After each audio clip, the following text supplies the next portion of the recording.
కిరాతుని రూపంలో ఉన్న పరమేశ్వరుని యుద్ధంలో మెప్పించి పాశుపతాస్త్రం పొందిన అర్జునునికి ఆకాశంలో దివ్య ద్వారాలు తెరుచుకొని 1000 సూర్యుల కాంతితో దేవేంద్రుడు రథంపై దిగుతాడు. అర్జునుని కోసం స్వాగతం పలుకుతూ స్వర్గం నుండి అర్జునుని మీద పూల వర్షం కురిపిస్తారు దేవతలు అందరూ.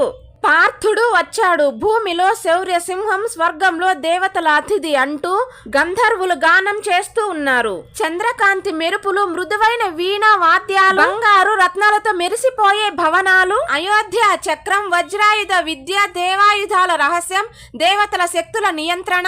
దేవేంద్రుడు అర్జునునికి దివ్య అస్త్రాల శిక్షణ ఇస్తాడు. ఏమి జరుగుతుందో తెలియక అర్జునుడు క్షణక్షణము ఆశ్చర్యపోతూ ఉన్నాడు. సముద్ర గర్భంలో దాక్కుని 14 లోకాలను కష్టాలు పెట్టి పీడిస్తూ ఉన్న నివాత కవచులు రాక్షసులను చంపే అర్హత అర్జునునికి మాత్రమే ఉందని గ్రహించి దేవేంద్రుడు జరగబోయేది నెక్స్ట్ వీడియోలో చూద్దాం.